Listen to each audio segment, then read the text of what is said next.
शिक्षक संगठनों की तरफ से जो मांग थी कि बिना शर्त राजकर्मी का दर्जा दिया जाए, जबरिया स्थानांतरण न हो, उसकी जगह पर जो हमारा ऐच्छिक स्थानांतरण है उस ऐच्छिक स्थानांतरण को दिया जाए और जो इस नियमावली के तहत बहाल शिक्षक होंगे उनको वेतन संरक्षण का लाभ तो दिया जा रहा है, लेकिन उनके इंडेक्स संरक्षण का लाभ नहीं दिया जा रहा है। तो उनको इंडेक्स संरक्षण का लाभ भी दिया जाए। जो हमारे स्नातक ग्रेड शिक्षक हैं 6 to 8 में, और जो हाई स्कूल के शिक्षक हैं, माध्यमिक के शिक्षक हैं, पहले के नियमावली में उनका वेतन एक था, आज के नियमावली में वेतन अलग हो गया है। तो इसकी विसंगतियों को भी दूर किया जाए और साथ ही साथ जो एसएपी का लाभ है उस एसएपी के लाभ को दिया जाए। अन्य जो वित्तीय उन्नयन हमारे थे, हमारे जो प्रमोशन का नियम था, जो सरकार जब प्रमोशन की बारी आती है तो हमारे उस नियमावली को ही बदल देती है, तो उस प्रमोशन की व्यवस्था की जाए। प्रधानाध्यापक के पद पर कम से कम 50% जो है प्रमोशन से भरा जाए और 6 to 8 के प्रधानाध्यापक को जो हाईकोर्ट का भी निर्णय आ चुका था उसको पूरा किया जाए। और साथ ही साथ विभाग के अंदर में से जो तानाशाही चल रही है, शिक्षकों को प्रताड़ित करने की, शिक्षकों को डराने की,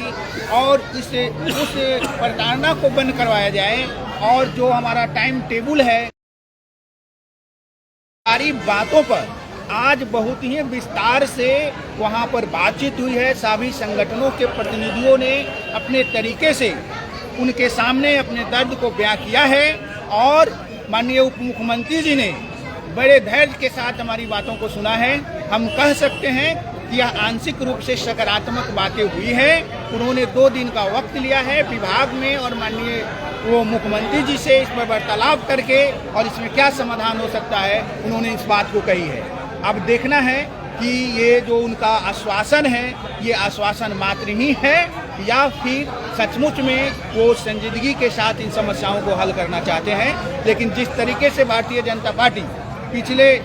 जुलाई महीने में 13 जुलाई को बिहार के नियोजित शिक्षकों के सवाल पर प्रदर्शन किया था, यहीं सम्राट चौधरी जी के नेतृत्व में उनके कार्यकर्ता शहीद भी हुए थे, तो हम उम्मीद जताते हैं कि अपने उस संघर्षों की लाज ये लोग जरूर बचाएंगे और हमारी मांगों को पूरा करवाएंगे। अन्यथा जो है बिहार के शिक्षक समुदाय को जो भी थोड़ी बहुत आशा